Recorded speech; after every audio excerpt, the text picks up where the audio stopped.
الحلقة اللي فاتت أنا اتكلمت عن ربنا ومين هو ربنا وليه احنا موجودين في الحياة. لو ما اتفرجتش على الحلقة دي لسه اتفرج عليها عشان ترجعلي عشان أكمل لكم فكرة الحياة عبارة عن ايه، وازاي ممكن تعمل manifestation او ازاي ممكن تتمنى اي حاجة تحققها، وايه اللي مخليك تعيش حياة مش حلوة زي ما انت عايز تعيشها.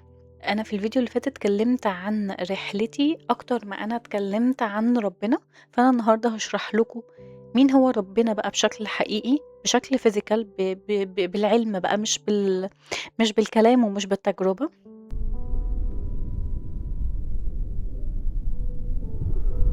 مفهوم الطاقة. يعني ايه طاقة؟ في مثل اينشتاين كان بيقوله جميل قوي، بيقول لو انت معرفتش توصل فكرتك لطفل عنده 5 6 سنين يبقى انت مش فاهمها. اي حاجة في الدنيا حية، زي مثلا الجسد البشري معمول من ايه؟ معمول من اعضاء. طيب الاعضاء دي معمولة من ايه؟ كل عضو فيهم معمول من خلايا. طيب الخلايا دي معمولة من ايه؟ الخلايا دي معمولة من اجزاء صغيرة جدا جوه الخلية، اسمها جزيئات. طيب الجزيئات دي معمولة من ايه؟ الجزيئات دي معمولة من الذرات. طيب الذرات معمولة من ايه؟ الذرات عبارة عن نواة والكترون.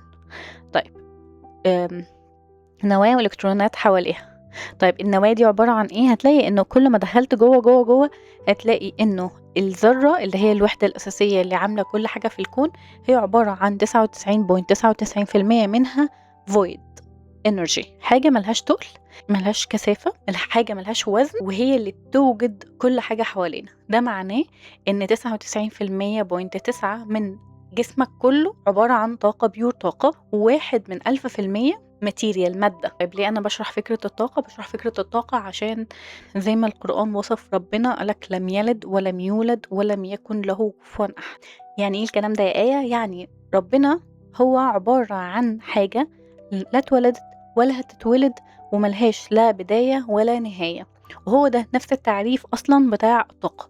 لو جيت في علم الفيزياء ودورت على الطاقة هتلاقي إن الطاقة لا تفنى ولا تستحدث من عدم، بل تتحول من شكل إلى آخر. لا تفنى يعني ما بتلهاش نهاية، بداية ونهاية، وما بتستحدث من العدم معناها إن هي مش جاية من حاجة معينة، بتلف من شكل إلى آخر، بتتحول من حاجة لتانية. عشان كده كنت بقول لكم في الفيديوهات اللي فاتت إن إحنا خالدين، إن إحنا موجودين إلى ما لا نهاية، لأن إحنا كمان جسمنا متكون من ذرات، والذرات دي عبارة عن طاقة، والطاقة دي لا تفنى ولا تستحدث من عدم، بل تتحول من شكل إلى آخر.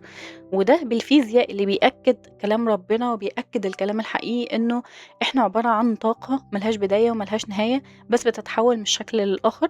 وفي حالة التحول دي هنا إحنا خلقنا الزمن، وده هبقى أشرحه لكم في فيديوهات تانية بعدين. وبرضه من الحاجات التانية فكرة إنه المسيح برضه لما قال أنا ربنا، هو كان يقصد إنه إحنا كمان جسمنا المادي ده عبارة عن جزء من ربنا أو من الطاقة، لأن أنت جسمك عبارة عن حاجة مادية، حاجة فيها ماتيريال. فمعنى كده إن كل حاجة حواليك بما فيهم أنت عبارة عن ربنا، اللي هو الطاقة، اللي هو الحاجة اللي ملهاش بداية وملهاش نهاية، وبتتحول من شكل إلى آخر. سيبك بقى من فكرة الانفجار العظيم والحاجات دي، كل دي قوانين تابعة للزمن، وربنا ملوش أي علاقة بالزمن. دلوقتي أنا شرحت لكم فكرة الطاقة، يا رب تكونوا استوعبتوها واستوعبتوا إنه كل حاجة حواليك عبارة عن طاقة. ممكن تاخد لحظة كده تستوعب إن كل حاجة موجودة حواليك وجواك وبراك عبارة عن طاقة. كل حاجة في الأتموسفير بتاعك عبارة عن طاقة، وده مش كلامي، ده كلام العلماء وده كلام الفيزياء. وممكن تدور زي ما انت عايز، لو انت مش مصدق الكلام ده ممكن تبحث عنه وتدور لحد لما تكتشف الحقيقة.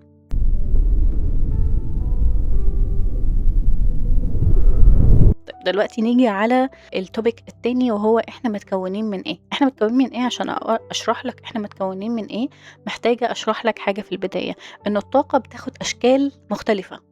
يعني هي الطاقة دي هي البذرة، هي الأساس، هي المادة الأساسية اللي بيطلع منها كل حاجة حواليك. وزي ما أينشتاين كان شرح في النظرية النسبية، فكرة إنه أي حاجة في الدنيا عايزها تتحول لبيور انرجي زود سرعتها، عايزها ترجع تاني لتقل أو كتلة قلل سرعتها. وده معناه إنه ربنا لما خلق الحاجات على أشكال مختلفة، أو ربنا تجسد في حاجات مختلفة.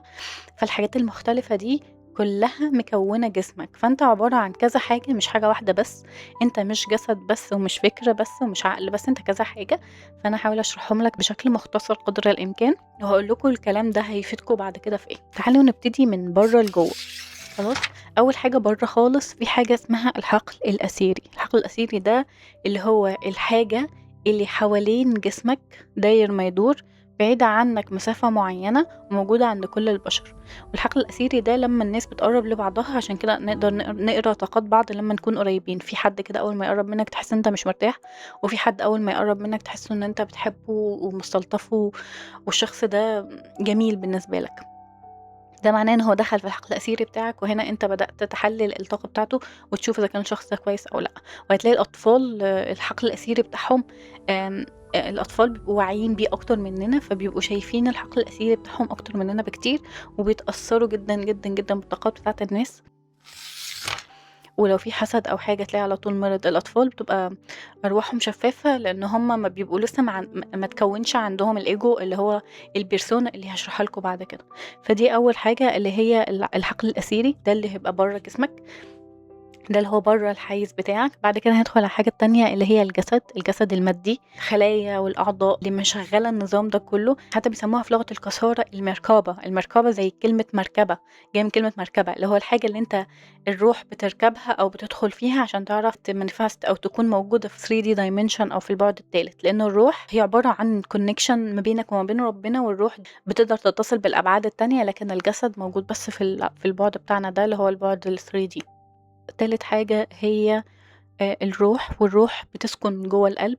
القلب هو الوعاء اللي بيحتفظ بالروح. عشان كده في أغلب المديتيشن مهم جدا ان هما يركزوا على الروح، ويقولك ان انت لازم تتخيل انه في نور او طاقة جاية عند روحك. ده عشان القيب اللي هو القلب ده عبارة عن وعاء الروح بتسكن فيه. عشان كده دايما يقولك استفتي قلبك، شوف قلبك عايز ايه، لانه روحك اصلا ساكنة جوه القلب.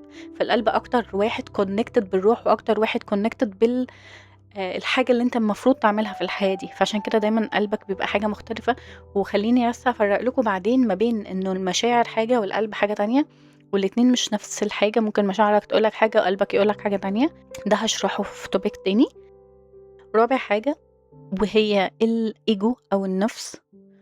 والإيجو أو النفس ده اللي هو الشخصية اللي انت بنيتها، أو البرسونا اللي انت بنيتها لنفسك على مدار سنين حياتك.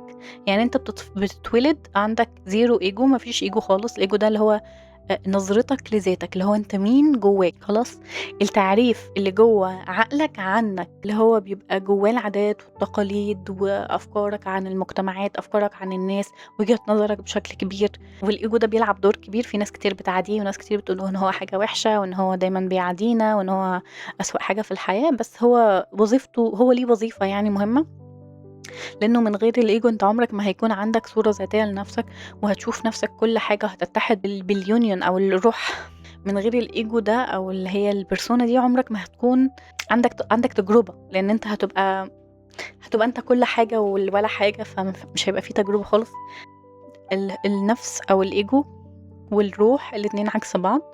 الاتنين دايما في حالة تضاد مع بعض. الروح ما بتحبش الايجو، والايجو ما بيحبش الروح. هما ما بيحبوا مش ما بيحبوش بعض بمعنى ان هما بيكرهوا بعض، بس هما دايما عكس بعض. لانه الايجو عايز كل حاجة تكون ماتيرياليستيك، عايز كل حاجة ليها دلالة، عايز الحياة تبقى ممسوكة، عايز يشوف كل حاجة بنفسه.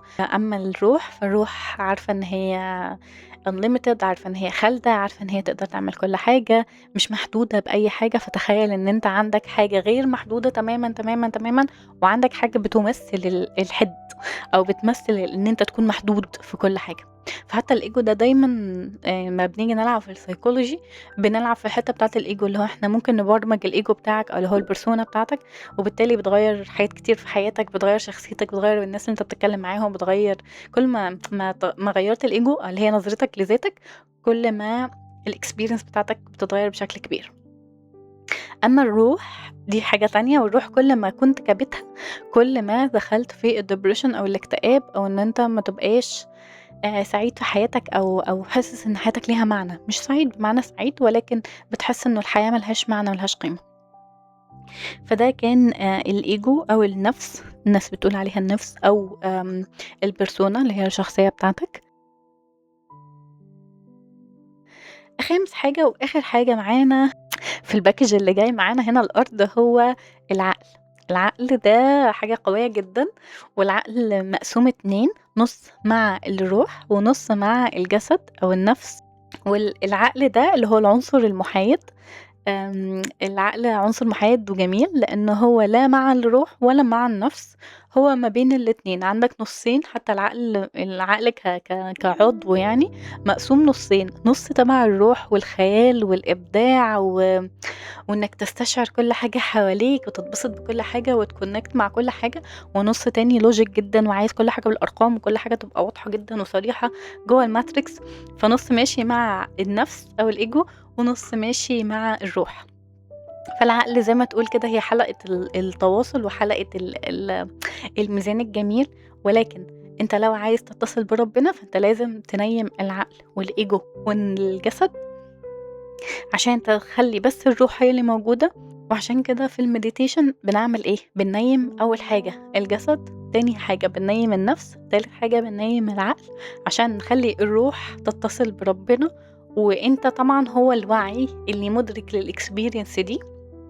ف فالوعي بيبقى قاعد مع الروح، وهنا بيconnectوا مع الsource اللي هو المصدر العظيم لكل حاجة، وده برضه هاشرحه في فيديو تاني عشان تفهم إنه فكرة ربنا هو كل حاجة، وأنت جزء من ربنا، ولكن أنت جزء منفصل عنه، مش جزء متصل بشكل كامل مع اللي خلقك أو الطاقة العظمى أو اللي هي الفراغ العظيم اللي هي ولا حاجة واللي هي كل حاجة. أتمنى كلامي ما يكونش تقيل عليكم لحد دلوقتي. أنا عارفة إن هو تقيل شوية على ناس لو ما سمعتهوش لأول مرّة، لكن لو أنت سمعته قبل كده وعارفه يعني دي حاجة حلوة. أشوفكم على خير في فيديو جديد.